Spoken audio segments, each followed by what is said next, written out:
Herkese merhaba. Bugün incelemesini yapacağımız ürün bir laptop. Bu hangi laptop? Lenovo'nun Log serisi bir laptop. 12450 HX işlemci, 8 GB DDR5 RAM, 512 GB SSD, 4050 ekran kartı fakat 105 Watt'lık. Öyle 70-80 Watt'lık değil. 15.6 inç Full HD IPS ekranı var. Hemen ürünümüzü bir kutusunu açalım. Bu arada bu ürün arada bir indirime giriyor. Şu an çok popüler bir ürün. Ve 4050 alacak arkadaşlar varsa 4050 kullanan en iyi cihaz diyebilirim. Piyasada şu an en iyi cihaz diyebilirim. İçinden şu şekilde bataryası çıkıyor. Bakalım bataryası kaç wattlıkmış. Şu açmadan görebilirsem. Açayım. Niye açmıyorum ki? Hemen şuradan bataryasını açalım. 170 wattmış arkadaşlar. Şimdi açmaya uğraşmayacağım. Vakit kaybı olmasın. 170 wattlık bir adaptör var. Fakat bu cihazlarda şöyle bir durum varmış. Bu adaptör yetersiz gelebiliyormuş bazı serilerde. Eğer öyle bir durum yaşarsanız, yani hem şarj olurken aynı zamanda batarya düşmeye devam ediyor. Mesela %100'de oyun oynamaya başladınız şarjdayken batarya %100'de kalmıyor da %95-90 yavaş yavaş düşmeye devam ediyor. Öyle bir durumda teknik servisi arayarak daha yüksek kapasitede bir adaptör talep edebiliyorsunuz ücretsiz şekilde. Bilginiz olsun. Kabloları. Gerisi zaten ıvır zıvır. Onlarla işimiz yok.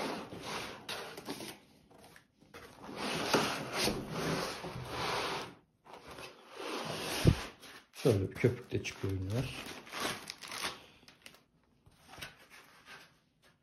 Köpüklerle işimiz yok. Hemen bu şekilde çıkartalım. Evet, ürünümüz bu şekilde gözüküyor.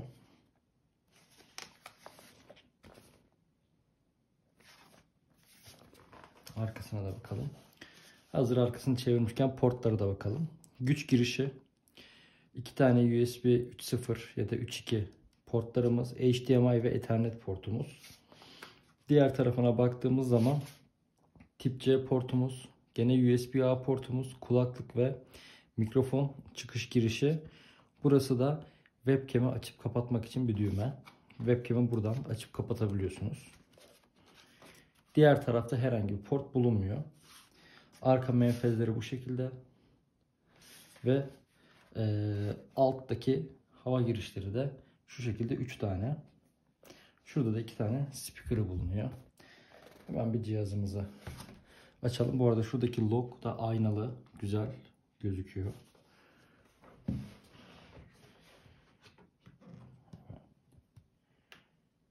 Şöyle bir cihazımızı açınca bizi bu şekilde karşılıyor. Hemen bir de iç detaylarına bakalım. Işıklı bir klavyesi var. Fakat RGB değil, beyaz ışıklı. Numerik tuş da mevcut. Yani tam boy bir klavye. Şurada da gördüğünüz gibi Intel i5 ve RTX 4050 logoları. Kameramız burada. Şimdi hemen bir cihazımızı açıp bakalım. Evet, cihazımıza güç verdik. Cihazımızı açtık. Tabii içinde işletim sistemi olmadığı için açılmadı. İşletim sistemi kuracağız. Onun öncesinde malzeme kalitesi hakkında bilgi vereyim. Malzeme kalitesi arkadaşlar plastik ama kötü bir plastik değil. Gayet dışarıdan baktığımızda metal gibi görünüyor. Ama malzeme kalitesi güzel. Kötü bir malzeme kalitesi yok. Klavyesi ışıklı. Hemen ona da bakalım. 1, 2 kademesi mevcut. İkinci kademede gördüğünüz gibi beyaz yanıyor. Şimdi cihazımızın içini açalım. RAM ve SSD upgrade'ini yapalım. Normalde 8 GB RAM var içinde. Biz bunu 32 GB yapacağız. 2x16 RAM ekleyip 2 tane de birer TB'lık disk ekleyeceğiz. Ve upgrade'imizi yapacağız. Evet, cihazın içini açmak için sökmemiz gereken 10 tane vida var. 4 tanesi önde, 4 tanesi arkada. Toplam 8. Şuralarda da 2 tane var. Toplam 10 tane vida sökeceğiz arkadaşlar. Ben önlerden başlayalım. Bu arada önlerle arkaların vida boyutu farklı. Bunları karıştırmayın. Ve artık çoğu markada RAM ve SSD upgrade'lerini kendiniz yapabiliyorsunuz. Cihazı garanti dışı bırakmıyor. Bunda aynı şekilde mi? Bir bilgim yok. Onun için bir teknik servisine sormak gerekiyor. Ama sanırım bunda da garanti dışı bırakmıyor diye biliyorum. Siz gene de emin olmadan bu işlemi kendiniz yapmayın. Bakın gördüğünüz gibi vida boyutları tamamen farklı. Küçükler ön, büyükler arkanın. Zaten hani kendiniz yapmak istemezseniz de teknik servise gönderdiğiniz zaman donanımlarınızla birlikte size ücretsiz olarak upgrade hizmetini sunuyorlar. Onun için riske girmek istemezseniz gönderin, teknik servisi yapsın.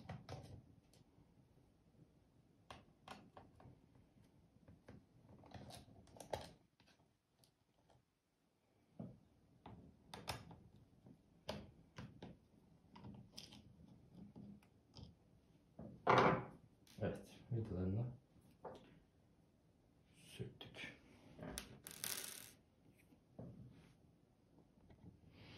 Evet, kasayı açmak için kasaya zarar vermeden sökebilmeniz için şöyle bir trim sökme aparatınız varsa kullanın. Herhangi bir metal vesaire gibi bir şeylerle uğraşmayın. Boş yere kasaya zarar verirsiniz. Bulduğunuz bir açıklıkta yavaş yavaş küçük küçük tırnak seslerini takip ederek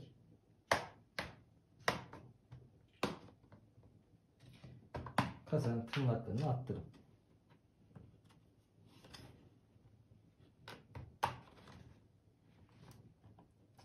Elinizdeki aparatın girmediği yerde biraz daha geri gidin.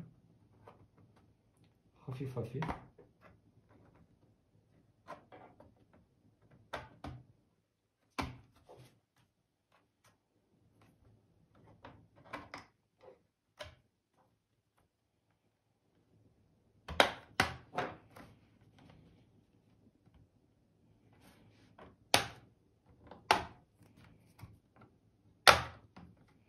Ve sakın böyle açıldı, çoğu açıldı diye diğer tarafı komple çekmeyin. Orayı da aynı şekilde aparatınızla tek tek açacağız. Şöyle çevirelim. Bu arada çizilmesin diye ben altına havlu koydum.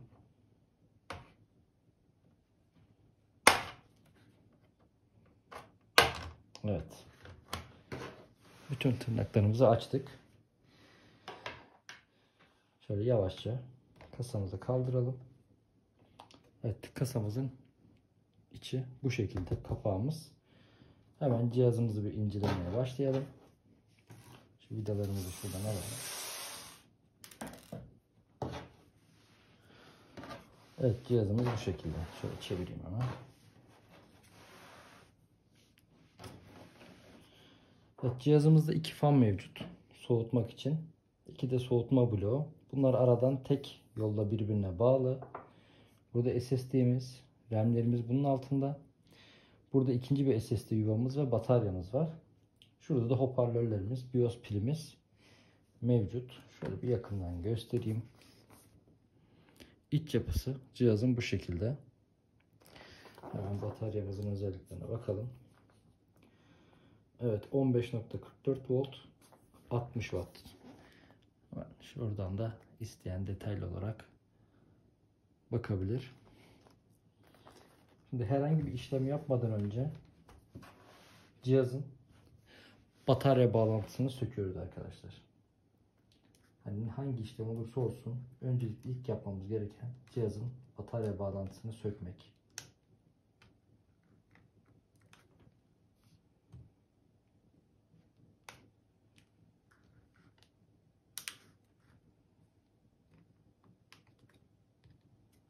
Evet, batarya bağlantımızı söktük. Normalde statik elektrik giderici bileklikler vesaireler de takmak lazım bu tür cihazlara müdahale etmeden önce, ama benim öyle bir imkanım yok. Onun için anam babam kara düzen. Elimizden geldiğince önlemimizi alıp işlemlerimizi yapacağız. Evet. Aldığımız RAM'ler bunlar. Crucial markasının 16 GB çarpı 2 toplam 32 GB 5200 MHz RAM'leri. Normalde bunun içinde 4800 MHz DDR5 RAM var. Ama biz 5200 aldık. 5200'e değiştireceğiz. Anakart eğer 5200 destekliyorsa 5200'de çalışacaktır. Eğer desteklemiyorsa normal 4800'de veya anakartın desteklediği maksimum hızda RAM'ler çalışmaya devam edecektir. SSD'lerimiz de bunlar. İçinden çıkan 512 GB'ı çıkartıp yerine 2 TB SSD'mizi takacağız. Öncelikle bir RAM'lerimizi sökelim. Bu arada RAM'lerimizin üstünde de soğutucu bir tabaka var ve o da tırnaklı. Diğer notebooklar gibi böyle sticker falan yok. Ve gördüğünüz gibi içinde de soğutucu pedleri var. Yakından göstereyim. Kendi üzerindeki RAM'de de mevcut. Sonradan takacağımız RAM içinde hali hazırda bir soğutucu ped eklemişler. Bu iyi oldu. Şuradan da yapışkanlı. Onu artık sökeceğiz. Evet. Buradaki pedleri de yeni RAM'imize ekleyeceğiz. RAM'imizi bir sökelim. İçinden çıkana bakalım. Evet, 4800 MHz DDR5 Samsung RAM çıkıyor içinden. Ama 5200 takmamızda da herhangi bir sakınca yok. Yani SSD'mizi de sökelim.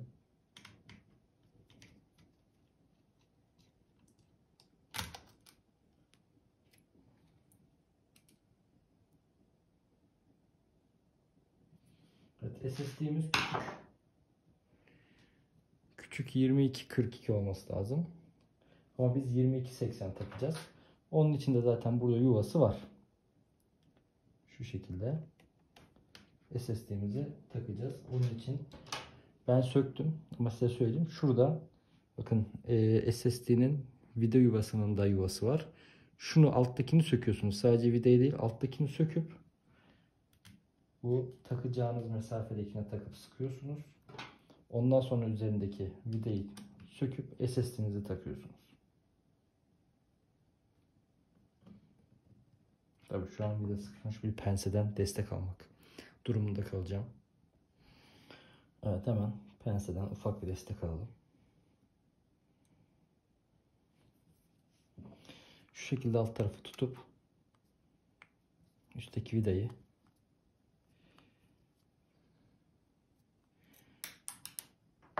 vida düştü önemli değil. Bu alttakinin de yerini değiştirmeniz gerekiyor. Şunu yeni yerine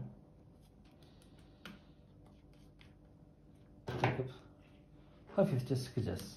Çok değil. Evet, yeterli.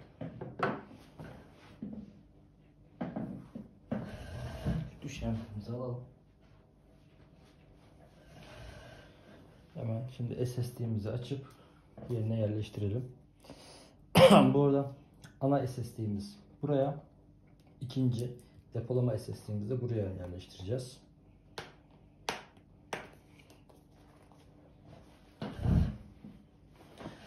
Kutumuzu açalım.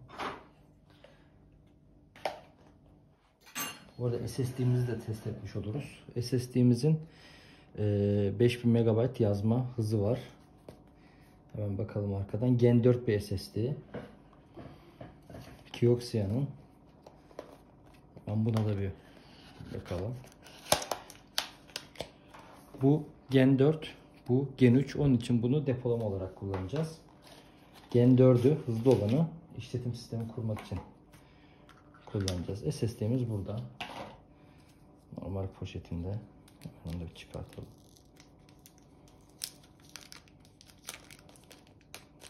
Bu arada bu SSD'yi de şu an güncel olarak 2500 civarına satılıyordu. Hepsi burada bir 500 lira bir indirim yapmıştı.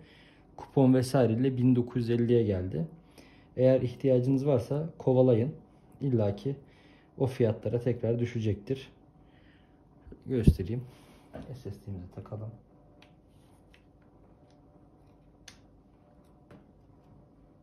Böyle bastırıp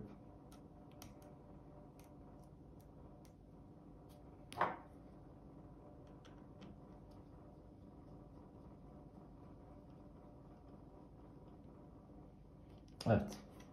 Bu SSD'miz tamam. Şimdi diğer SSD'mizi takacağız. Aynı şekilde onun da vidasını söküyoruz. Bakın bunda da aynı olay var. 2242 için burası, 2280 için burası. 2242'nin altının takacak yer yok.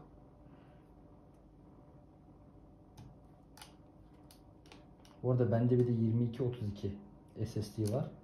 Minicik konsollar için. Mesela onu takamam. Takacak yer yok.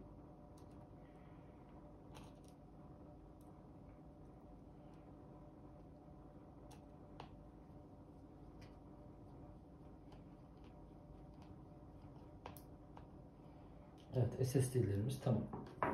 Şimdi sıra RAM'lerimize geldi. RAM'lerimizi çıkartalım. Şimdi bu RAM'imiz bu şekilde takılıydı. Bunu da aynı şekilde takacağız. Hemen soğutucu pedlerimizi olabildiğince nazik şekilde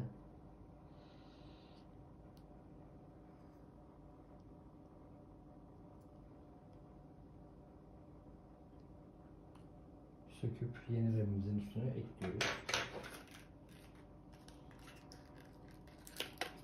Bu da RAM için soğutucu ped çok iyi düşünülmüş. Çoğu modelde yok. Hemen diğer RAM'imizi takalım. Bunun soğutucusu zaten üstteki kapakta.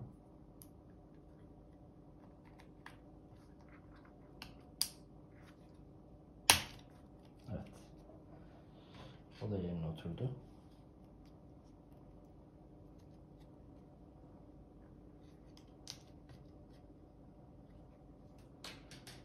Şurada boşluk mu kaldı bakayım. Yok, hayır. Evet. Tam oturmamış.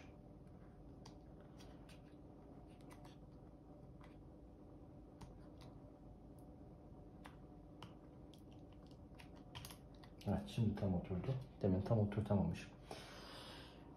RAM'lerimiz de tamam. SSD'lerimiz tamam. Artık cihazı toplayıp işletim sistemine kurabiliriz.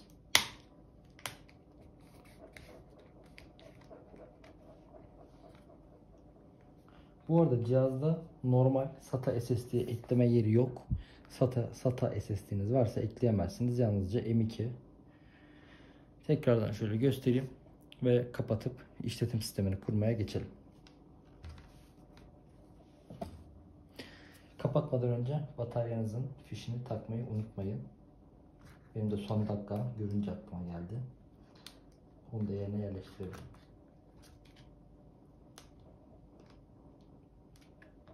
Bunu taktıktan sonra içiyle herhangi bir temasta bulunmayın. Bir yanlışı düzeltmek istiyorum. Demin hatalı bir işlem yapmışım.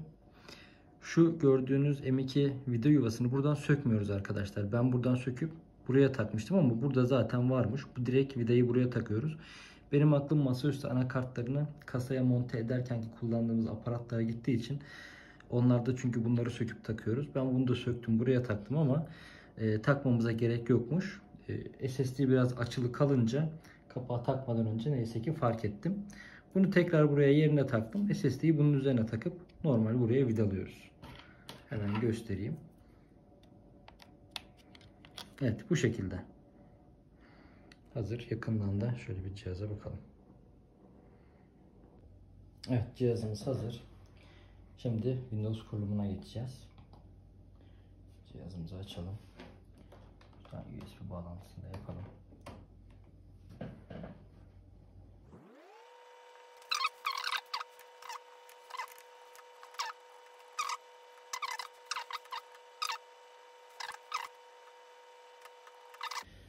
Bu arada cihazın ufak tefek özelliklerinden bahsedeyim. Cihazda %100 sRGB bir ekran mevcut ve 144 Hz IPS bir ekranı var. İçinde 4050 ekran kartı var fakat 105 Watt. Yani 4050'lerin içinde en güçlülerinden biri diyebilirim. Dediğim gibi 8 GB 4800 MHz RAM ile geliyordu. Biz bunu 32 GB yaptık. 512 GB'lık SSD ile geliyordu. Hatta içindeki SSD'nin markasını da ben size göstereyim. İçinden çıkan SSD Solidigm artık nasıl okunuyorsa bu marka. Bakalım. Gen 4 bir SSD. Tabii biz onu da değiştirdik. İçine 1 TB farklı bir Gen 4 taktık. Cihazın kurulumunu yapalım. Daha sonra Windows üzerinden bakabileceğimiz bir şey varsa bakalım. Oyunları yükleyip size oyun performansını göstermek isterdim ama o benim çok vaktimi alır. YouTube'da 105 Watt'lık 4050 diye arattığınızda işte Game Test işte veya Gameplay diye arattığınızda size birçok video çıkacaktır. Evet, Windows'u kurduk. Cihazımızı açtık. Ve şimdi driverlarını yükleyeceğiz. Driverlarını yüklemek için yapmamız gereken direkt Wi-Fi'ye bağlandıktan sonra cihazın kendi web sitesine, kendi sayfasına girip otomatik yazılım güncellemesi dememiz yeterli. Lenovo Bridge diye geçiyor.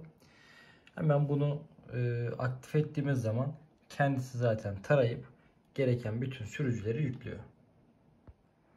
Evet, bütün kurulumlarımız tamamlandı. Bütün driverlarımızı kurduk. Bakalım ekranımızın özelliklerine. Ekranımız 1920x1080 144 Hz 8 bit bir ekranımız var. Buradan 60 Hz'de seçebiliyorsunuz. Hemen Nvidia kontrol panelini açalım.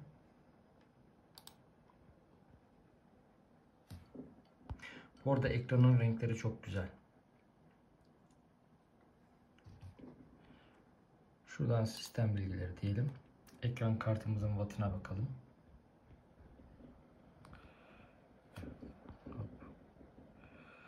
Bakın burada maksimum grafik gücü 105 Watt.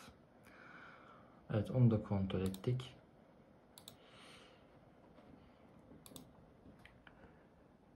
Hemen yaptığımız upgrade'leri kontrol edelim. Bunları zaten BIOS'tan kontrol etmiştik. Sistem. En alttan sistem bilgisi diyelim. Evet, işlemcimiz, RAM'imiz, her şeyimiz aktif olarak çalışıyor. Bir de bir YouTube videosu açayım.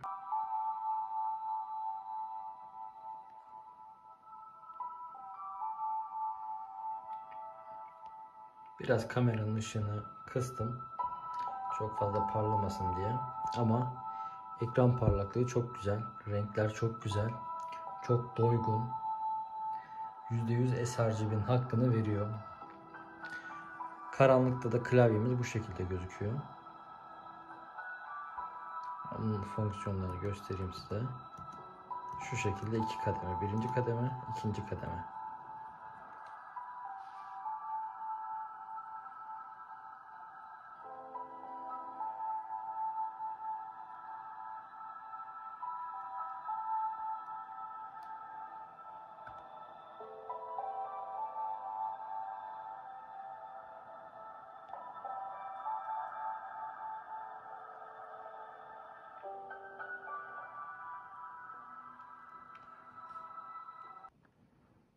Evet, cihazımız bu şekilde arkadaşlar.